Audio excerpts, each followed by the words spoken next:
All right, it is now recording. Welcome to our lesson number 3 for Basics of Aramaic. Um, Anything you would like to ask or contribute before we get started? And again, I apologize for my camera. It's terrible, but I need to get a new one, and that's what I got. So, any questions before we start? Not yet. So far, so good. All right. So far, so good. All right, so I'll start the presentation here, and we'll move over there. All right, so here we are, Aramaic Neophytes. Yay, introductory sessions for biblical Aramaic using basics of biblical Aramaic. Okay. Okay, so I wanted to start by complaining about the fact that we don't have any translation exercises in the book until Unit 6. And that kind of drives me nuts, because we're like memorizing lists of vocabulary and nothing to do with them, which isn't the most entertaining thing in the world. Here's Doug. Yay. So we're currently in the 3rd chapter, and we have yet to read a single or translate a single sentence in Aramaic or from Aramaic. It's a definite drawback of the textbook, but it's going to, I hope, get past it. Once we get into Unit 6, we're going to start translation. So until then, I'm going to add, like last week, I added a phrase from the Jewish prayer book that is from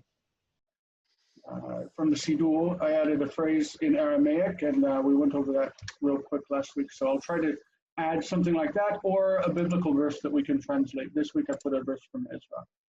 So here we go. Syllabification, dividing words into syllables, which are basic sound groups, of course. It's just like in Hebrew. Syllables can begin with, they always begin with a consonant, except for the conjunctive vav when it's u. And they have to have one vowel, one consonant, one vowel. If it's a closed syllable, it has a second consonant. So we would see CV, that's consonant vowel is open, consonant vowel consonant is closed, just like in Hebrew. Example, melech is meh, lech.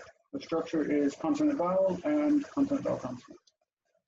Accent is on the first syllable in that way. All right, like in Hebrew, words tend to be accented on the final syllable. We call these milra. Like milra is the word that means that it's accented on the last syllable in Hebrew, milra. We would call it, I guess, I forget, they have words for all of these things in Greek study, but it's not so important. Those that receive their accent on the penultimate stress, we call in Hebrew mil-el. You think el is above, mil-el, from above, are marked in the Bible with a tone mark on that syllable in most cases. In our lessons and in the grammar section of the book, the stress on mil-el words will be marked with ole accent, like we've been doing since the beginning. Melech, Evan, where that little sideways caret thing is the stress accent. All right, as we get started, for questions of vowel reduction and lengthening, we need to be aware of the concept of the tone syllable or the tonic syllable, the one that's accented, the pretonic, the one before it, the pro-pretonic, the one before that, and they tend to, if it's not accented on the last syllable, also talk of the post-tonic stress, post-tonic stress syllable.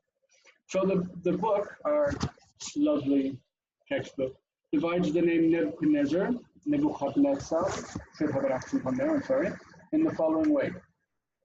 Nebuchadnezzar.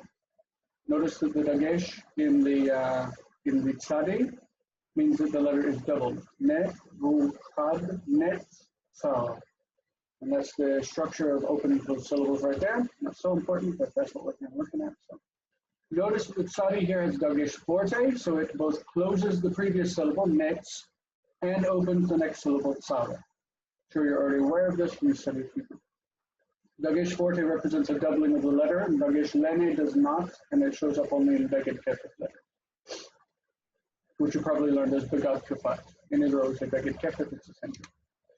So the word matna, we'll see is the actual form of the word is here, matna, if you can see the pointer. The theoretical form is, it breaks it up as to its syllables, mat, te, na, and there it is written in transcription letters. Notice the aleph at the end is quiescent, so it's not represented as a closed syllable, but it's an open syllable. Same with malka. Structure: first syllable is closed, mal. Second syllable is open, ka. All right. So I've marked here that the tonic stress on the word Nebuchadnezzar is on the netz syllable, and that would make the pre-tonic on the chad, and the pro-pre-tonic on the vu, if you can see that broken up. I also marked here that there's a post-tonic accent that is the tzav in the end.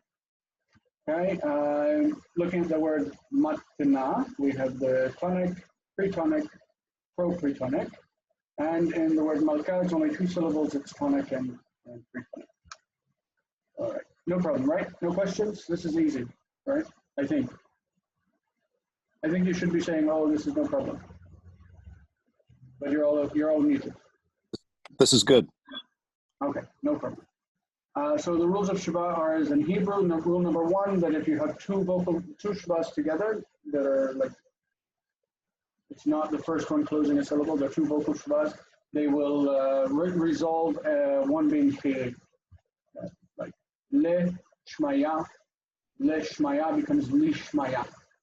Resolution, just like in Hebrew. Rule number two is that the vocal Sheba that comes up against a composite Sheba will be resolved as the full vowel. So if it's a composite Sheba with patach, it will become patach. If it's segol, it will become segol. So le elah, elah means God. Le elah becomes le elah. Nothing surprising here. And this I just put at the bottom that the I inside words is a diphthong as it is in Hebrew. We should read it bite. Bite. Not buy yet, but bite. It's a diphthong. Okay?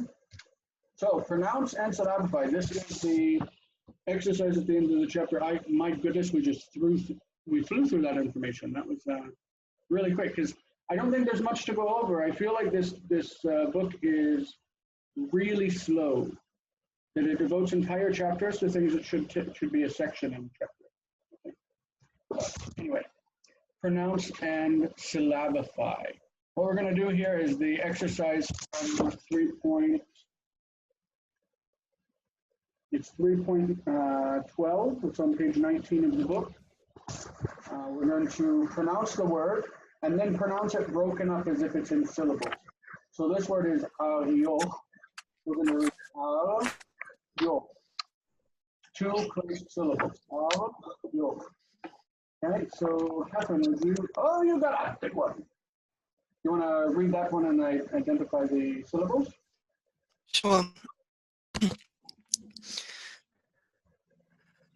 Artach Shashta. Sorry, I haven't got my glasses on today. In fact, I don't know where they are. I think it's Artach Shashta. And syllables, we've got Ar. The second thing is actually C. So it's Shasta. Oh, there's two, sorry. Thank you. Mm-hmm. Artashasta. So we've got Ar and then Tach, Shasta. Mm-hmm. And the tonic syllable is obviously the one with the accent. And then pretonic and propretonic and posttonic. Great. I think that in the book of Ezra, his name is written Artachshast with Shva on the end, and in Daniel it's Artachshasta. I don't know that there's a difference, but that's what I see. Oh, that's interesting. Yeah. Hoshea, could you tackle this word for us? Bavel. Mm-hmm. Bavel. How many syllables? Two. Is the first one open or closed? Open. Open. And the second one? Closed. Closed. So that's a closed syllable. Fantastic. Doug, you got a two-part name. Yes. Shetar Boznai. Mm. This is kind of a trick question, I think. Sitar Boznai. Do you treat this like as if it had a makef between them?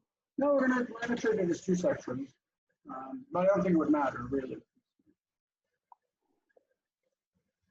So I would assume. Go ahead.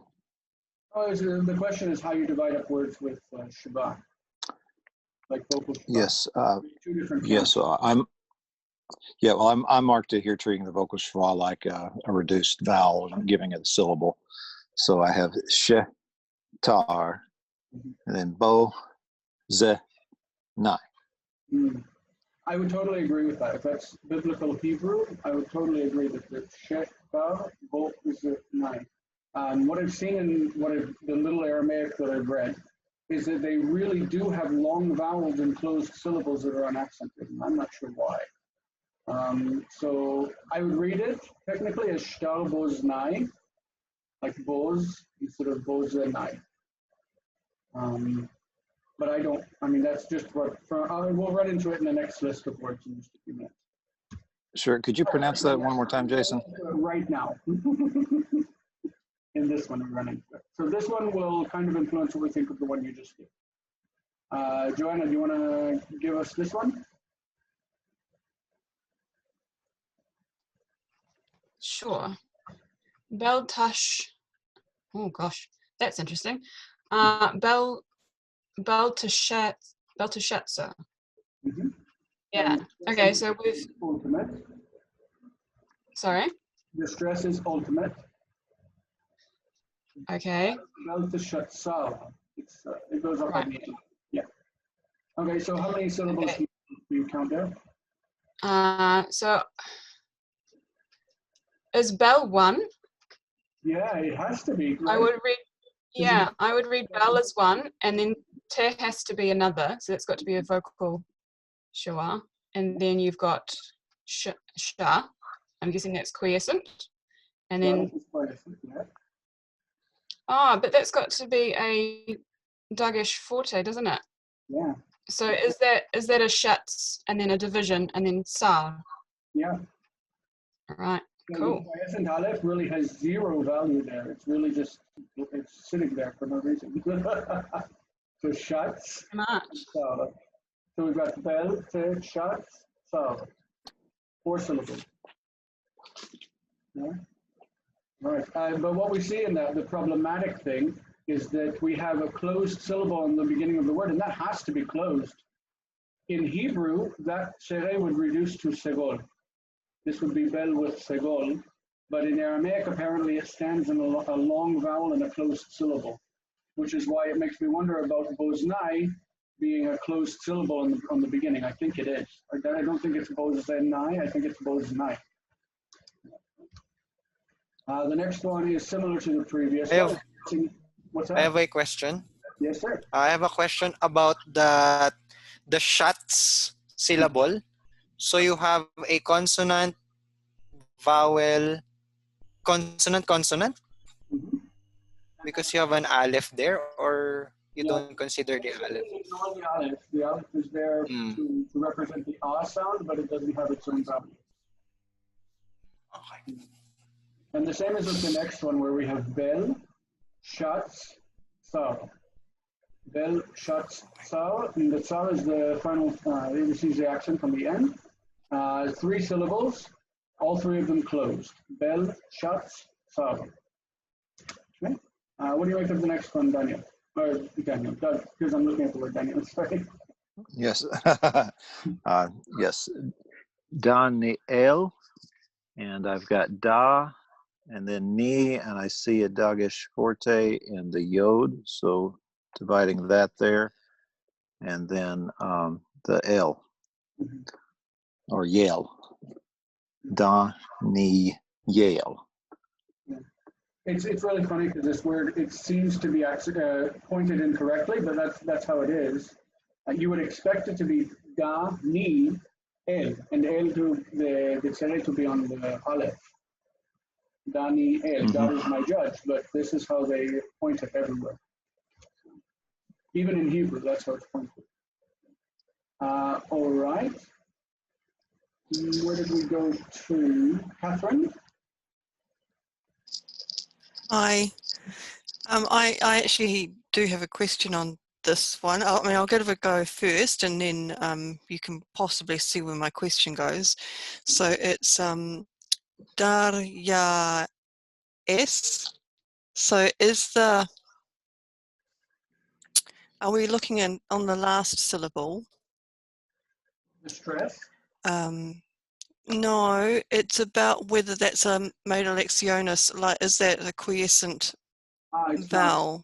consonant. Do you know what I'm saying? Is it, or should it be Darya Ves? Vesh. Daryavish. Yeah. Yep. Okay. Which also is And yeah.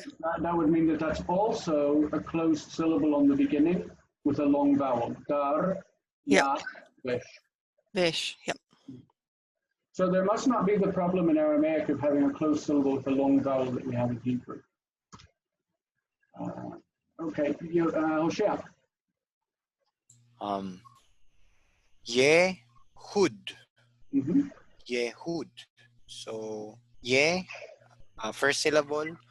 Hud, a close second syllable. Fantastic. We have a city, a town. It's not a city. A town in Israel called Yehud, and it's also related to how Arabic calls Jewish people. In Arabic, it's Yahud, which always felt weird to me because we say Yehuda, But then I found out that in Aramaic, it's closer to Arabic. Joanna, what do you make of this one, the great city name? Yeah, I was looking through this the other day, and I had to look twice at it. Yeru, and I don't know if that's a vocal shua or not. Yerushalem or Yerushalem. I'm not sure. I would guess by what we've been encountering that it's a long vowel and a closed syllable. Okay, so three syllables then. Yeah, that's my guess. That's how I'd read it. We have the rule in biblical Hebrew that after a long vowel, shva is vocal, right? But that apparently isn't the case here because it's impossible on the word Belshazzar. They say that Jerusalem, Yerushalem, was probably pronounced like this in Hebrew also, and that the M became the Ayin diphthong, and that's why it's written in the Bible with no yod. There's no yod between it. It's the fatachim that they hit together under the lamed.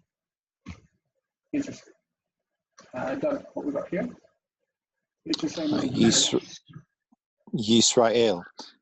Yis, closed syllable. Ra, open, and El, closed. Brilliant. Here we have Koresh. Koresh is the Hebrew and Aramaic name for Cyrus, the king. Koresh, it's two syllables. First is ko, open. Second is resh, unaccented and closed. This is one of the friends of Daniel that got thrown into the furnace. Catherine, what's his name?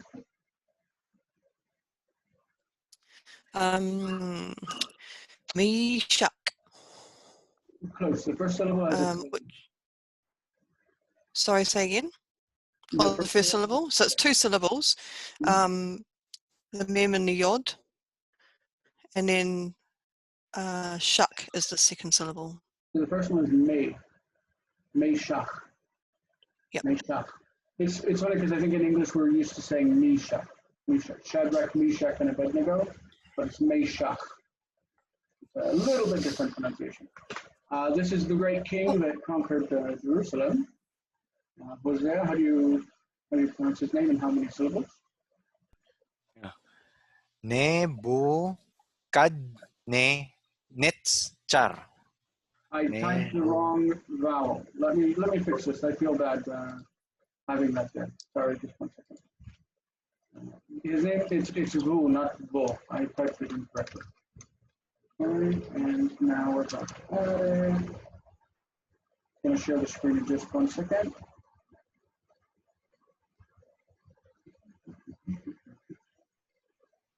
Okay, back and sharing now. Sorry about that. I'm kind of I've got a little bit of OCD in my head. So, okay. Nebukadnezzar. Nebuchadnezzar. 5. 5. 5 syllables. Obviously, the stress is on this net 5. syllable. Yeah. Netzar. Notice that chaf is soft. Nebuchad. Nebuchad. Nebuchadnezzar. Great. Nebuchadnezzar. Okay. And this is another one of the friends of Daniel that ended up in the furnace. Joanna? Avid Nego. So 1, 2 in Avid and 2 in Nego as well. Yeah. So we always run them together as one word, right? Abednego. Shadrach, Meshach, and Abednego, but it's actually 2 Abednego. Interesting. Doug, what you make of this one? This one should be familiar to us, I think, from Hebrew. Paras, 2 syllables, first open, second closed. And do you know what it means? I'm looking at my thing, so Persia. Yes. Yeah, it means Persia.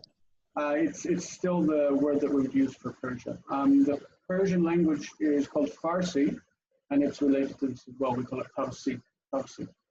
Or the language is Farsi. I just now made that connection, and the P and the F and Farsi and yep.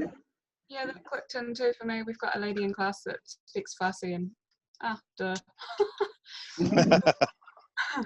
Is Persian? It's not a Semitic language, is it?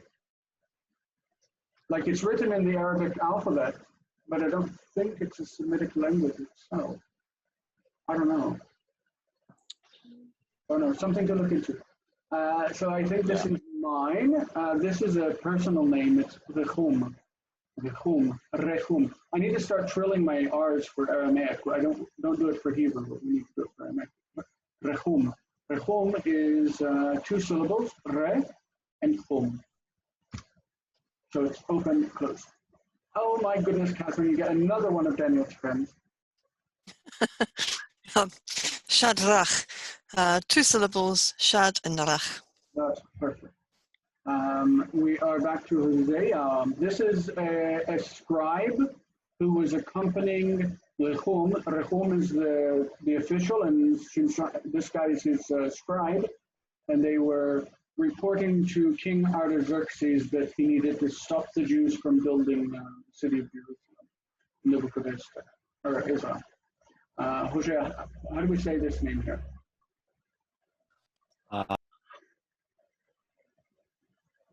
We're not hearing you, sorry. You muted. Sorry. Shimshai. Shimshai. 2 syllables. 2 syllables. Both closed. Obviously, it's related to, well, the first one is, I guess you would consider shy closed. To me, that's a diphthong. It's a vowel that it ends in. But yeah, it's probably considered a consonant. So you're probably right.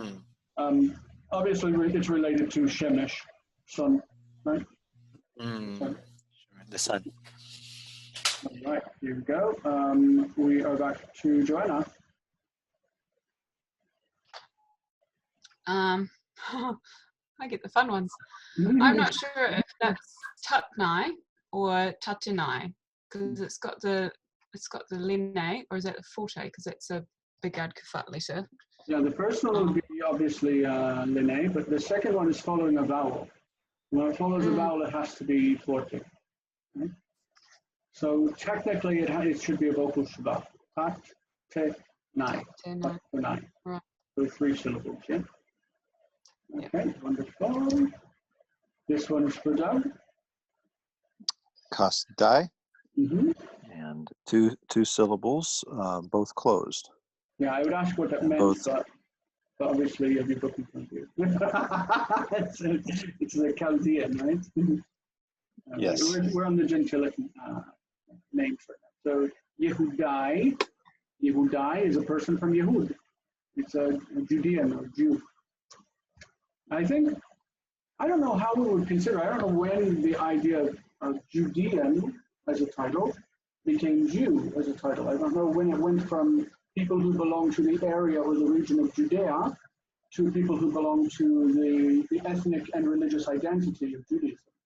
Like, I don't know when that switch was made.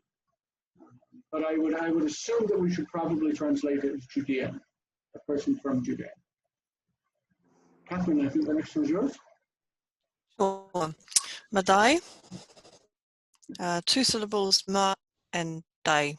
And we're considering the die closed. Yeah? All right, great. And this is the last one. We'll give this to Joanna, and then we'll finish with Jen Felix. Is that Levi? Mm-hmm. Yeah, and it's the Levites. So 2 syllables, le and vi. Yeah. It's interesting that it's like the vowels just switched in the name because it's Levi, but in Hebrew it's Levi. You know? Levi. But also Yehudi, Yehudai. All right, so this is the verse that I pulled from the book of Ezra, so that we have something to read in Aramaic when this textbook doesn't give us anything to read. I figure first we'll read through it for pronunciation and syllabification, since that's our goal. And then I've put together the vocabulary from the verse, and it will appear underneath once we've read it. So let's read slowly, and then I think it's a good idea to repeat and to practice. So I want to read the whole thing, and then whoever wants to read can read after me. And if nobody wants to read, we'll go on to figuring out what it means. But it's a good idea to practice the actual speaking of the words. So Rehum be'el te'em v'shimshai safra ktavu igra chada al Yerushalem la'artachshast malka kenema. Okay, who wants to read next? I'll give it a shot. Rechum be'el te'em v'shimshai safra ketavu igra chadai al Yerushalem le'artachshast malka kenema. Fantastic. The word chada is not chada either. Chada means one, right? We learned chad means one. So they wrote one letter. Chada, yes, not chadai, yes. It's funny because in Hebrew, if you hear somebody say that they wrote igra chada, it sounds to me like a sharp letter, like a sharp, because chad is sharp in Hebrew, but in Aramaic it's one. So, who else wants to give it a shot? Go for it. I will. Okay, who goes first? You can, Hashem. Okay. Rechom be'el te'em yeshimshai v'shimshai safra ketavu sorry.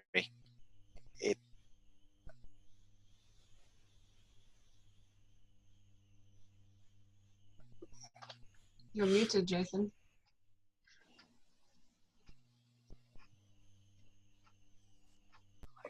It's tough when you have to memorize it that quickly. Sir Jason, you are muted. We cannot hear you. Yeah, I was trying to say that what I was trying to do was unmute myself temporarily, and it threw me out of the whole thing. Oh. What was I going to say? Oh, the word they wrote. Sorry to comment a little bit, but in Hebrew, we know that what happens with the vowels is, so you've got katav. I don't have a pen anymore, so you're going to have to suffer with my bad writing. Katav, historically like this, katav. When it became them, they wrote, the accent was originally katavu, katavu. This syllable lengthened because it's pretonic, but for whatever reason, vocalic endings underwent a secondary shift, and they shifted the accent over here, and this one reduced. So in Hebrew, we have katvu. Katvu, they wrote, katvu, but in Aramaic, it maintained an original vocalic pattern. So in Aramaic, the pattern is ktav, like this. The pretonic vowel remained short, and this one remained with its historic length, ktav. And then they just added u. They added u to the end, ktavu, but the accent never moved. And because it never moved, it kept that syllable full, ktavu. So it's accented here. Tav. Ktavu. And that's how we should Tav. pronounce it. Instead of katvu like in Hebrew, it's ktavu. Ktavu. So hem Ah. ktavu, they wrote. Okay? And now stop talking. Igra kada al Jerusalem le artakshast malka kenema. Beautiful, beautiful, beautiful. So it's a what's that? Artashasta. Yeah, some of the Artashast. I think Daniel has a kamatz there, so it's shasta. But in Ezra, it's shust. Just like that. Joanna, would you like to read? Yep, I think Catherine wanted to go. Catherine? Okay. Sure. Rechum Ba'el Ta'em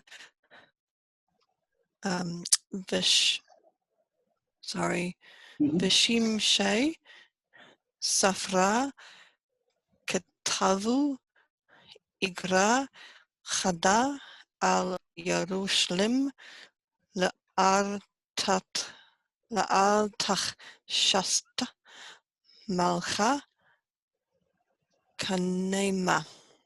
Mm-hmm. Nice. It's just that kaf is hard. Malka. But beautiful, beautiful. Joanna, you want to go for it too, and then we'll get into the meaning of it? Yep, sure. Rechom Ba'el Te'em Veshimshai Safra Ketavu Igra Chada al Yerushalim Le'atachshast. Oh gosh, sounds. Le'atachshast Malka Kanema. Fantastic. Brilliant. Okay, everybody, good job. What we're looking at, we'll try to go through it really without even pulling up the vocabulary for a minute. Rechum, we already said, is a personal name. Rechum and Shimshai is another personal name. And Artachshast is the king, right? So these are three names. Be'el, that should remind you of a word in Hebrew. Baal? Baal, okay, Baal, it's exactly the same word. Te'em reminds you of a word in Hebrew. Te'em. Te'em is ta'am. Ta'am, like Baal, ta'am. Just taste or decree.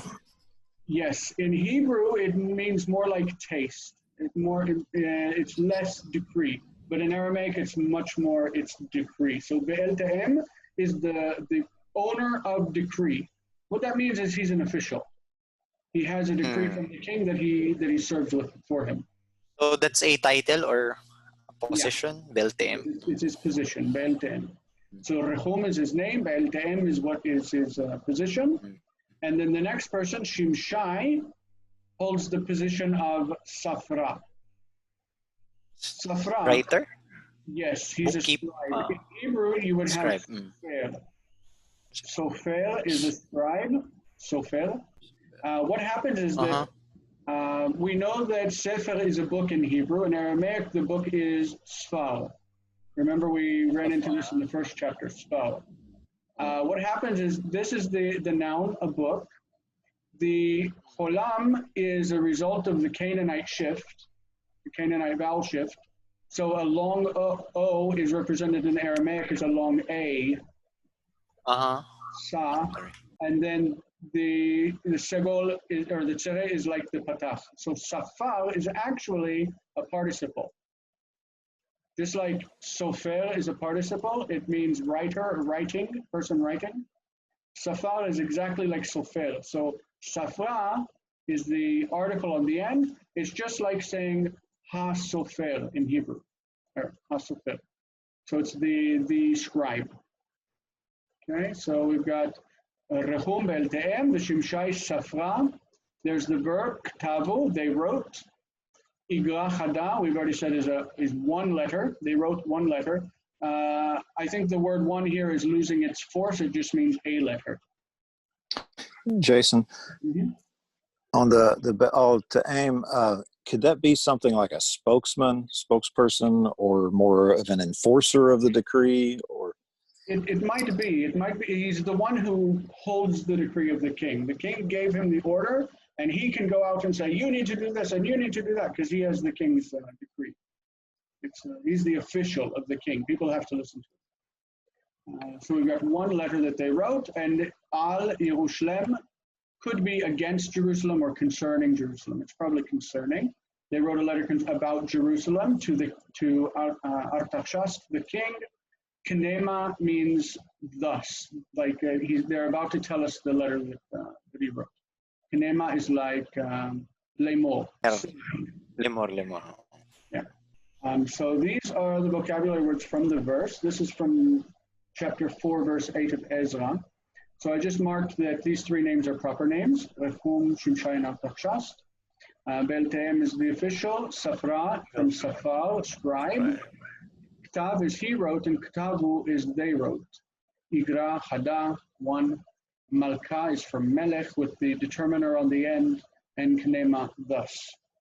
With that, welcome to officially reading your first verse in Aramaic. Woo!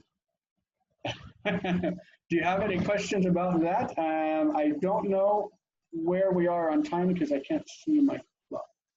Let's see. We're at 11:07.